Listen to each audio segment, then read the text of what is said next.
ስኬት ከትህትናው ያላጎደለው ንጎሎ ካንቴ።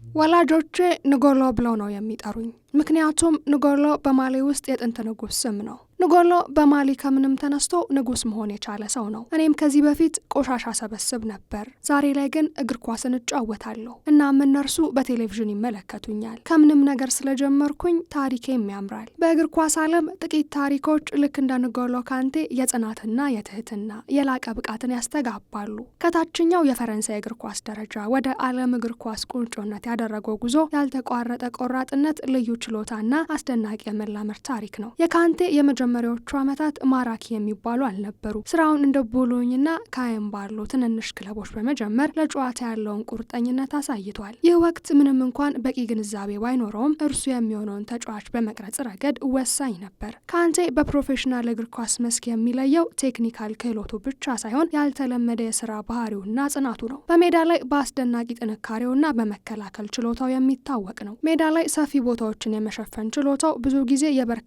ተጫዋቾችን ስራ በመስራት በማንኛውም ግጥሚያ ላይ አስፈሪ ሆኖ በመገኘት ልዩ ያደርገዋል። በ2015 የካንቴ ህይወት ለውጥ ወደ ሌስተር ሲቲ በመሄዱ ነው የጀመረው። በዚህም በ2015-2016 የውድድር ዘመን በክለቡ አስደናቂ የፕሪሚየር ሊግ ዋንጫ አሸናፊነት ወሳኝ ሚናን ተጫውቷል። ይህ ያልተጠበቀ ድል የእንግሊዝ እግር ኳስ መሰረትን ከማናጋቱ በላይ ካንቴ በዓለም አቀፍ ደረጃ ትኩረት እንዲሰጠው አድርጓል። ይህም በዓለም ዙሪያ ካሉ ታላላቅ ክለቦችና አድናቂዎች ትኩረት እንዲስብ አድርጓል። እንደ ፈረንጆቹ የዘመን አቆጣጠር በ2016 ቼልሲን ሲቀላቀል የካንቴ የስኬት ጉዞም አብሮ ቀጠለ። በቼልሲ ቤት ቋሚ የመሃል ሜዳ ብቃቱ በፕሪሚየር ሊግና በአውሮፓ ቻምፒየንስ ሊግ ዋንጫዎችን ማሳካት ጨምሮ ለብዙ የቡድን ስኬቶች ወሳኝ ነበር። የግለሰብ ሽልማቶችን ተከትሎ ንጎሎ ካንቴ እንደ ፒኤፍ የተጫዋቾች ምርጥ ተጫዋችና የዓመቱ ምርጥ እግር ኳስ ተጫዋች ሽልማትን በማግኘቱ ልዩ ችሎታውን እንዲሁም ለስፖርቱ ያለውን አስተዋጽኦ አጉልቶ አሳይቷል። በዓለም አቀፍ መድረክም ካንቴ ለፈረንሳይ ብሔራዊ ቡድን በዋጋ ሊተመን የማይችል ሀብት መሆኑን አሳይቷል። የ2018ቱን የፊፋ የዓለም ዋንጫ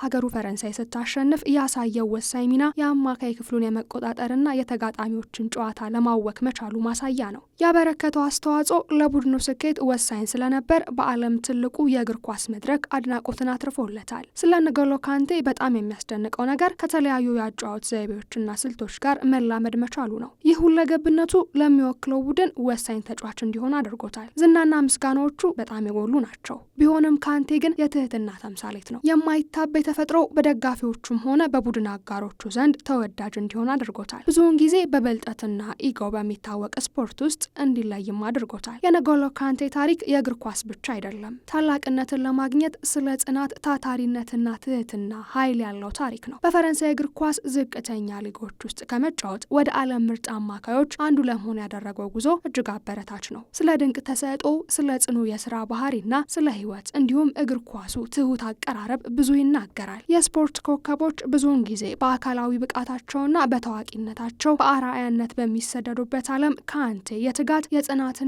የትህትና ታላቅ ምልክት ሆኖ ጎልቶ ይታያል። በቼልሲ ቤት ሳለ በቆየባቸው 7 ዓመታት እንኳን በ5 ቋሚ አሰልጣኞች ስር ተጫውቷል። ሁሉም ማለት ይቻላል በእርሱ ላይ እምነት ነበራቸው። ጓደኛውና የቀድሞ የቡድን አጋሩ ሴድሪክ ኪፕሬ ከንጎሎ ካንቴ የበለጠ ትሁት ማንንም አላየውም ብሎ መስክሮለታል። ትሁቱ እግር ኳስ ተጫዋች ታዲያ ከሰሞኑ ጋብቻውን ፈጽሟል። ጋብቻውን የፈጸመው ታዲያ ወደ ቤተሰቦቹ ሀገር ማሊ በማምራት ጭምር ነው። ለየት የሚያደርገው ደግሞ በቤተሰብ የታጨችለትን ማሊያዊት እንስት ማግባቱ ነው። በአሁኑ ሰዓት ለሳውዲ ፕሮ ሊጉ ክለብ አልኢታድ እየተጫወተ የሚገኘው ይህ ፈረንሳዊ የክለብ ባለቤትም ጭምር ነው።